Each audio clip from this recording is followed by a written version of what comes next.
There is a theory that states all Pixar movies are connected, and all of them secretly tell about a war.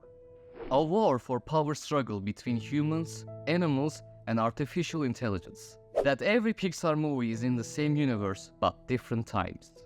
Some in the past, some in the future. And the reason these toys and cars can talk is the same reason the war has started between these three races. A war that ended human life on Pixar universe, and it is all because of one single person. The person who started all of this. Boo.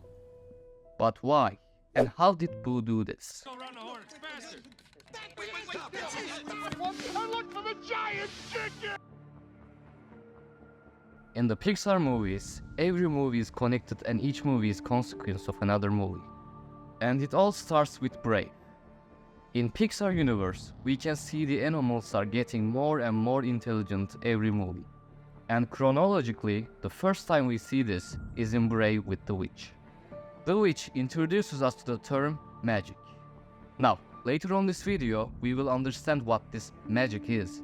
But for now, we know it has a mind of its own. And it is what the witch uses to turn Merida's mom into a bear. But we also know Merida's mom is not the first person to turn into an animal with intelligence.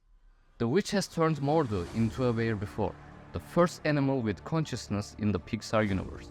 And this is where the theory starts.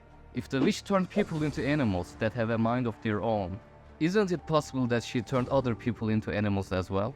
So that's how animals with intelligence starts in the Pixar universe. And their population rises over time, until our next movie, Up.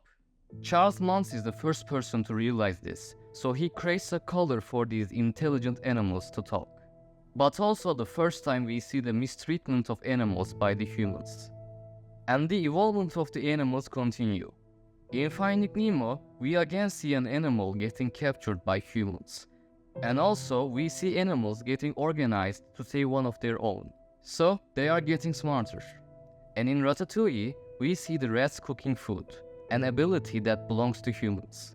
In The Bug's Life, we see Flick making and inventing machines.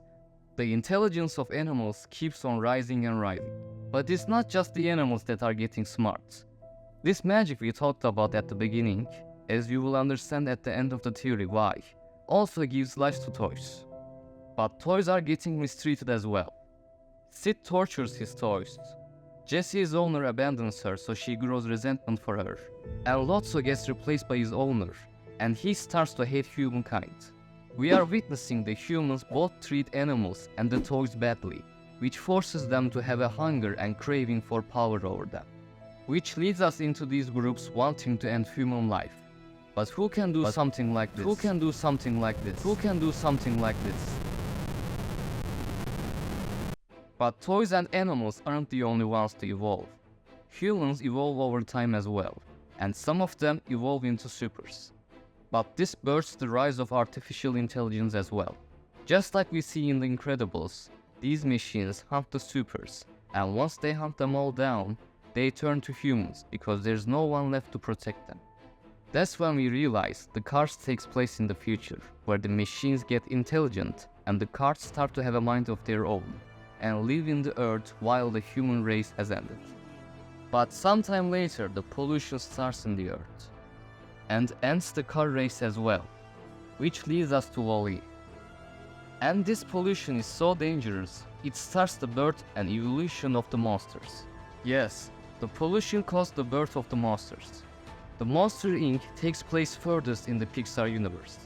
And when they enter doors, they don't go to another dimension where humans live. They go to the past.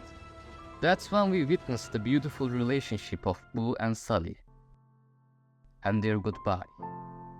But Boo cannot forget her best friend. She needs to find her kitty again. So Boo goes through these magical doors to find Sully, door after door, and ends up at the past. Yes, Boo is the witch from the Brave. Don't you believe me? She has a carving of Sully in her house. She has a wooden pizza truck, a truck that only exists in the future. She is obsessed with bears, and Sully looks just like a bear. And we see the witch has magical doors in her house that leads to different places, just like the doors in Monsters Inc. The story comes full circle with Boo. Boo is the key to the Pixar theory. Boo started the war for power in Pixar universe. And just because she wanted to find and see her best friend one more time. Remember when I told you I would explain you the magic in Pixar universe?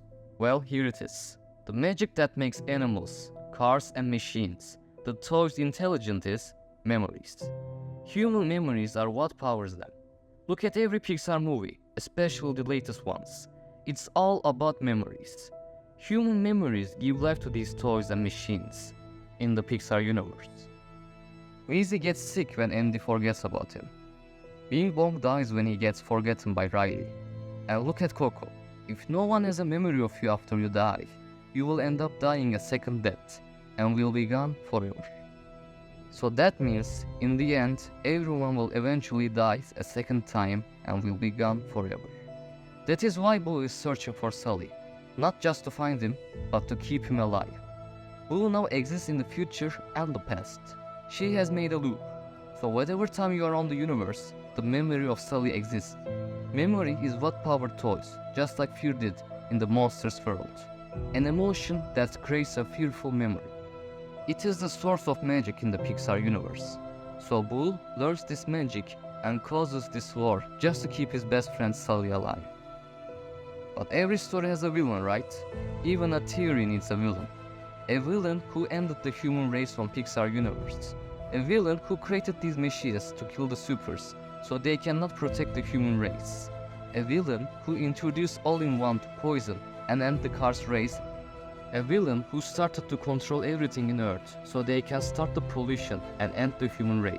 Yes, the faceless villain by and large started to gain control of the Earth by buying and owning everything, and quietly started the pollution on Earth, where we see it in the volume, just to be in power and take control of the humans. But we still don't know who is behind the by and large. Despite showing nearly every Pixar movie, we still don't know much about by and large. But Pixar clearly has plans for by and large that we will probably understand and see in the future. When I look at this theory, it just makes so much sense. It doesn't feel like a reach. And I love how Pixar implemented these kinds of little puzzle pieces for us to find and connect back up. So, this was the Pixar Theory. Hope you enjoyed.